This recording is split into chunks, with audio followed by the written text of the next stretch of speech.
Hello, I am Rajendra Bade and this is first video lecture on topic stress and strain from the subject strengths of materials or mechanics of solids.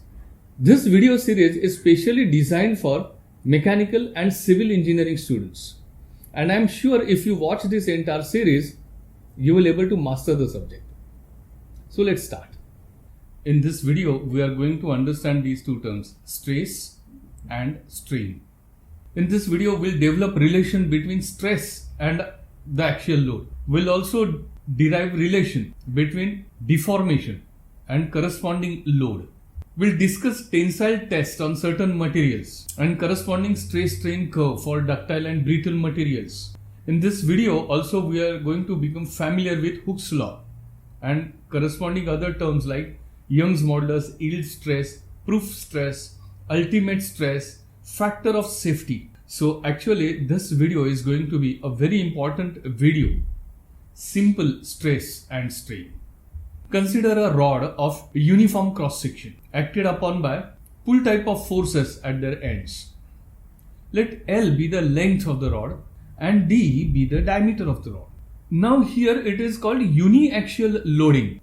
That is, load is along single axis. So here it is not three-dimensional loading. So for this uniaxial loading, it is not necessary to draw three-dimensional diagram. So here it is two-dimensional diagram of the same rod. It has length L and it has diameter D. It is acted upon by pull type of forces at its ends. The line of applied force is along longitudinal axis of the member. Now listen to me very carefully. Force acting at a point is a theoretical concept. Also, line of action of a force is a theoretical concept. Try to understand this statement carefully. Here I have shown force acting at centroid of the cross section. But actually force doesn't act at certain point. All these forces or loads on a body, on members of machine or a structure, are forces due to contact with other bodies. When two bodies are in contact, they exert force on each other. And the force exerted by the two bodies on each other, that is actually distributed force on the area of contact. What we actually show in the diagram, force acting at a point, is the resultant of that distributed force. So force really is not acting at the centroid, but it is distributed on the cross section. In this analysis, we have assumed uniform distribution.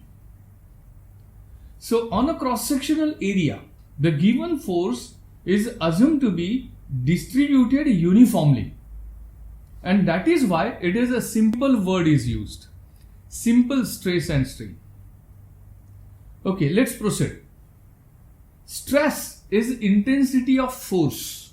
It is force per unit cross-sectional area.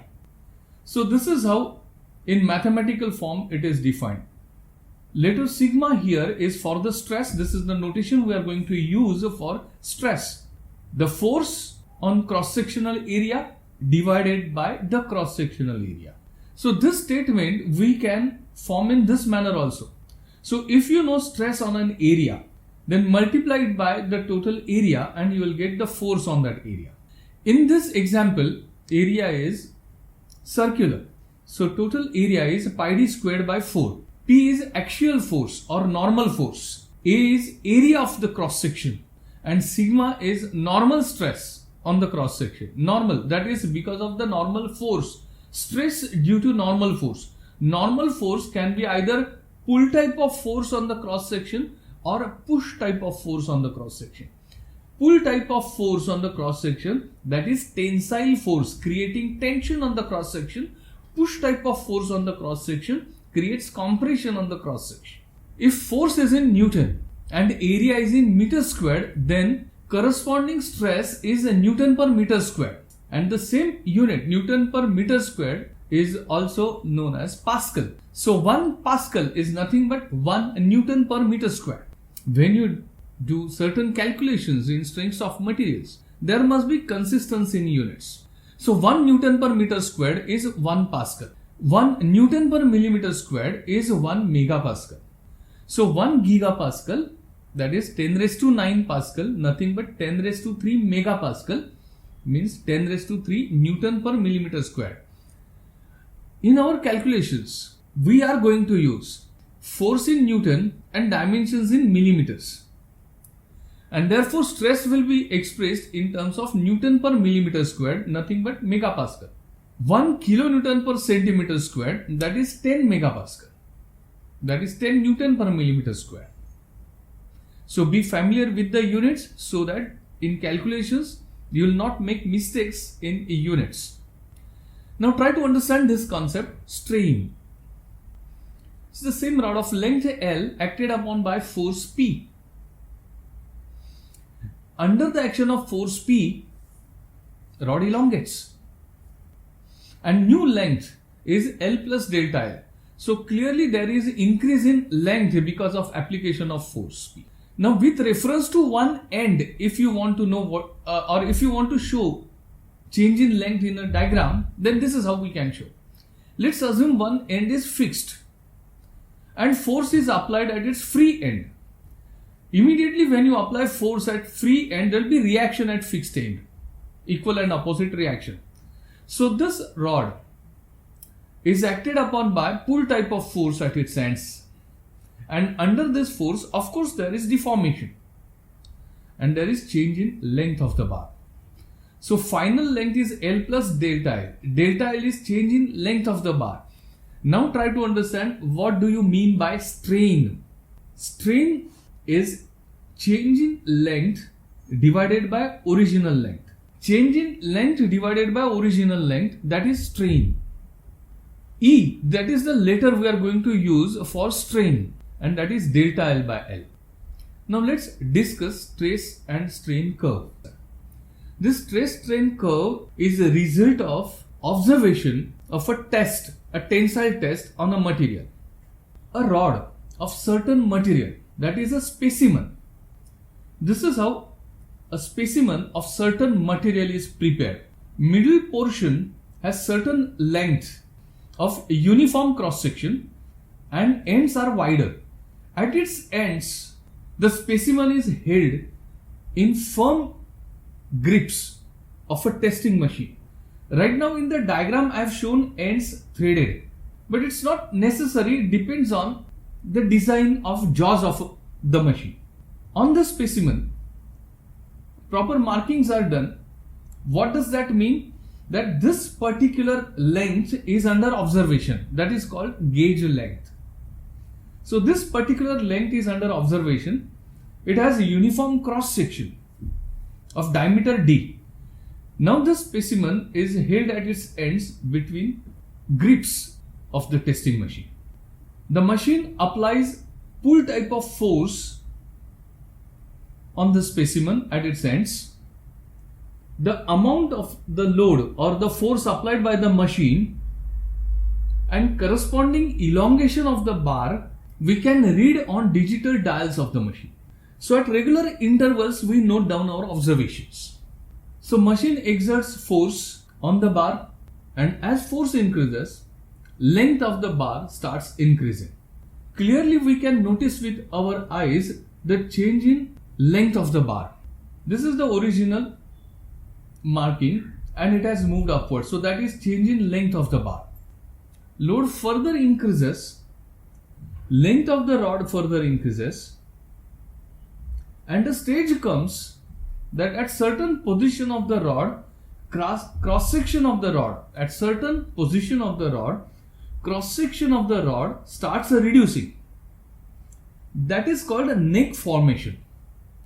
If load is increased further, load increases and cross section reduces very fast, and the stage comes that the member, that the specimen breaks into two parts.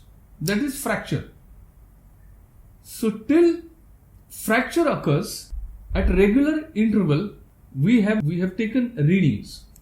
Stress against strain, the corresponding graph is stress strain curve. Now try to understand for this particular material what are our observations.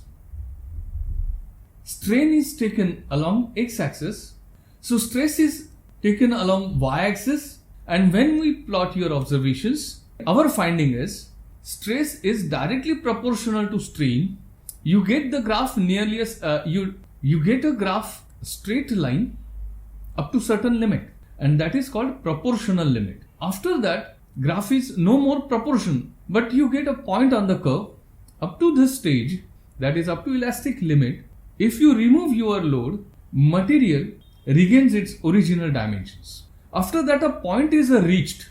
Our observation tells us that there is no much increase in stress. In fact, stress drops slightly, fluctuates, but there is corresponding strain, continuous increase in strain at same value of fluctuating stress.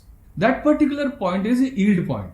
And after this phenomenon, stress increases with the strain, and this is the maximum value of stress reached. That is called ultimate strength. That stress value is the maximum stress this material can take before the fracture. This is the point where neck formation starts. Cross section starts reducing very fast, and at a certain value of stress, fracture occurs. So when fracture occurs, this is the value of stress we have found out. So this graph is stress strain curve. It helps us to understand behavior of a material under tensile force. So this is fracture strength, that is stress value at which material actually fails. Now, one very important thing you should understand, real or true fracture strength is much more higher than ultimate strength. But in these calculations, since we use original cross-sectional area, when actual fracture occurs, cross-sectional area is very small. But to draw this graph, since we use original cross-sectional area, we get fracture strength smaller than the ultimate strength, but true fracture strength is actually greater than ultimate strength. Okay. Proof stress. The stress strain graph we discussed just now. On that graph, we got clear point as a yield stress. But there are materials which don't give clear yield stress. To find yield stress for such materials, we use this concept of proof stress. Proof stress is yield stress determined by 0.2% strain offset method. Try to understand what exactly is this. In case of brittle materials, graph of stress against strain appears somewhat like this. This end of the graph is the stress value at fracture. It means there is no clear indication where plastic deformation starts. There is no clear yield point on this graph. So in case of such materials, to find out yield point, this method is used. What it is, try to understand. 0.2% strain. For example, when 100 millimeter long rod gets extended by 0.2 millimeters, then what is the strain? 0.2 divided by 100. Change in length 0.2 millimeters and original length 100 millimeters. So strain is 0.2 divided by 100. That is 0.2% strain. Okay. Now, since there is no clear yield point, there is a method to identify yield point. And what it is? Listen. At start of the stress strain curve, tangent to the stress strain curve is drawn. So a point on strain axis that suggests 0.2% strain. From that point, a line parallel to the tangent at origin is drawn. Where this line intersects the curve, that is yield point. This value is yield stress for this material. That is called proof stress also. So proof stress is actually yield stress found out using 0.2% strain offset method. Shows a ductile fracture, that is fracture of a ductile material. there is clearly neck formation and the fracture is shaped somewhat like this. It is called cup and cone formation. So ductile material fracture forms cup and cone, and this is brittle material fracture. There is no clear indication before fracture. There is no neck formation or no much plastic deformation. Nearly all metals in their pure form are ductile. Gold, silver, copper, steel, aluminium are ductile materials. Brittle material examples are ceramic, glass, wood, concrete. These are brittle materials. Ductility is a physical property of a material to have very high plastic deformation before failure. Stress strain graph of structural steel is shown in figure. There is clear yield point beyond which it is plastic deformation. Ductile materials are therefore can be stretched to form thin wires. This is stress strain curve for a brittle material. As strain increases, stress increases. And at a certain point, it fails abruptly. There is no clear visible plastic deformation. So such materials, brittle materials, fail without any indication. So no clear yield point involved here. Glass, ceramic, cast iron, these are examples of brittle material. They are generally hard and cannot be stretched, unlike ductile materials. And therefore you cannot make long wires from brittle materials. Now we'll study two very important concepts: working stress and factor of safety. Failure means fracture or permanent deformation, that is called plastic deformation. So certainly under working condition, stress in material of member of a structure or member of a machine must not reach that particular value, that is yield stress. It must not reach yield stress, or it must not reach ultimate stress. And therefore, while designing, yield stress or ultimate stress is divided by certain factor, and that is called factor of safety. So for example, yield stress in steel is 250 Newton per millimeter square. And if we choose factor of safety of 2, then 250 divided by 2, that is 125 Newton per millimeter square. That is the stress we can allow in working condition. The maximum permissible stress in working condition, that is working stress. And listen, working stress is equal to stress at failure. So it can be yield stress, it can be ultimate stress. Stress at failure divided by factor of safety. Working stress is equal to stress at failure divided by factor of safety. So a design engineer considers this factor of safety. The reason is, under working condition, lot of uncertainties are involved. Load is not always gradual load. It can be sudden load, it can be impact load, it can be fluctuating load. Also, workmanship also matters during manufacturing of those machine parts or during construction process. The workmanship matters. A design engineer has no control on this. Also, when we use certain theories in designing, we use certain formula in designing, don't forget that in development of these theories or those formulae, certain assumptions are made, like materials are homogeneous, materials are isotropic, or materials obey Hooke's law. It may not be perfectly true for all materials. There are such uncertainties or complexities involved in design which cannot be always tackled through mathematical calculations, and that is why factor of safety must be considered. Now here is a member which is acted upon by pull type of forces. The member is of length L and has diameter D, and applied force has magnitude P. So stress is P by E. If you know working stress, that is maximum permissible stress in the material, you can find a safe load on the material.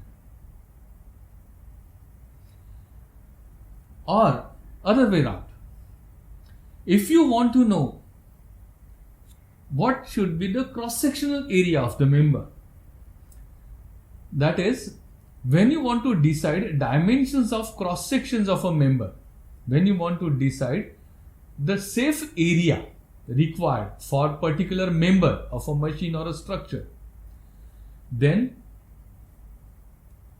you must know what is the working stress. Maximum allowable stress, if you know, then for particular load, for the given load, what should be the cross-sectional area of the member, you can find out.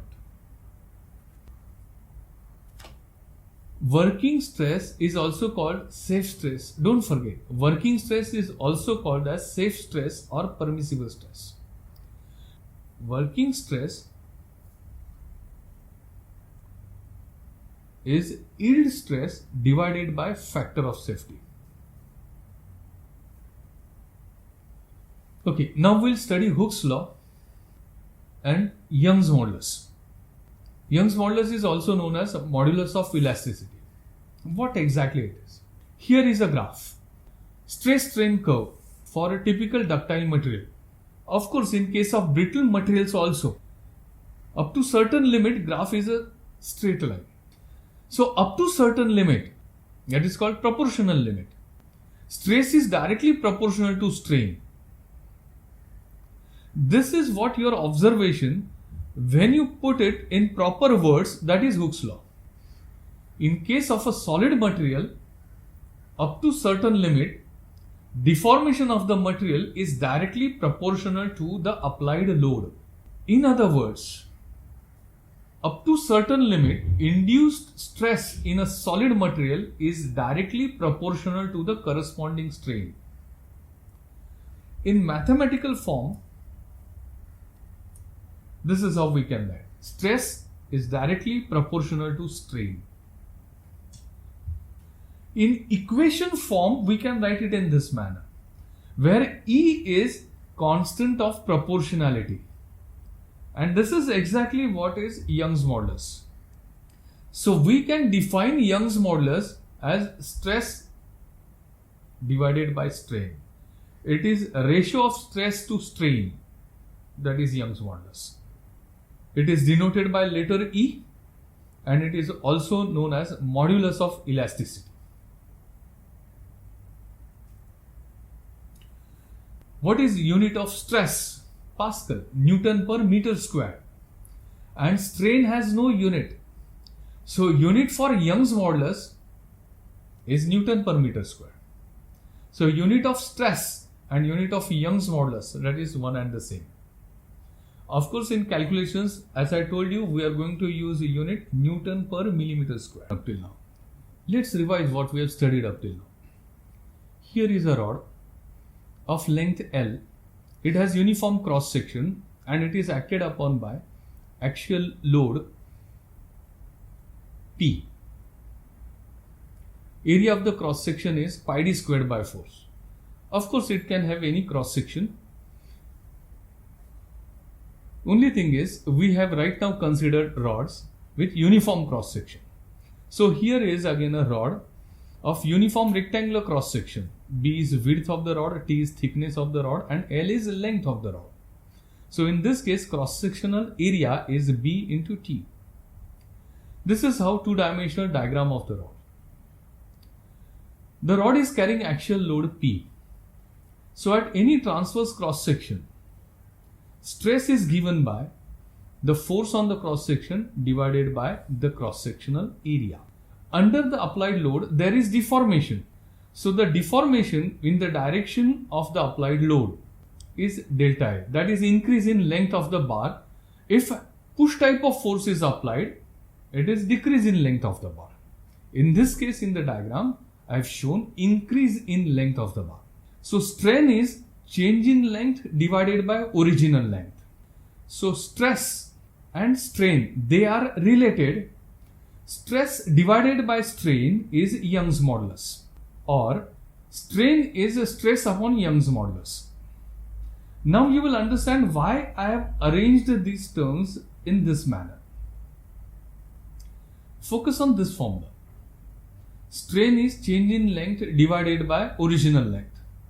And this formula, where stress upon Young's modulus, that is strain. So delta L by L is stress upon Young's modulus. And therefore, delta L, that is change in length, is equal to sigma L by E, or delta L. Now here I have replaced sigma by P by A. Sigma is P by A.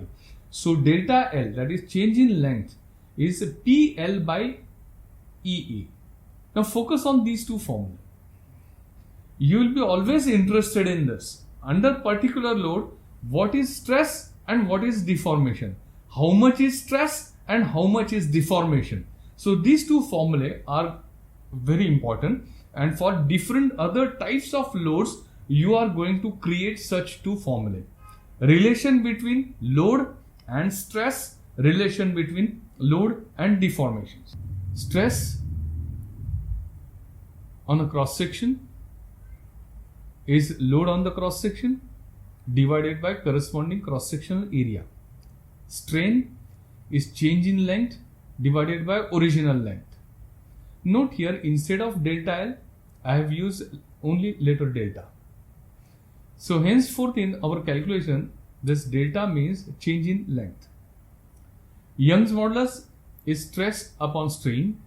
Deformation, PL by EE. P by A is stress, so deformation can be expressed in this manner, sigma L by E. So in all these formulae, L is length of the bar, A is cross-sectional area of the bar, E is Young's modulus, P is axial load on the bar, or P is normal force on the cross-section, sigma is normal stress on the cross-section, delta is change in length of the bar, and E is strain in the bar. Thank you for watching the video. If you are satisfied with this video, press like button. Subscribe my channel for many such videos. And if you are interested in entire video series of this subject, then contact me on this email. We'll meet soon in my next video. Till then, bye bye.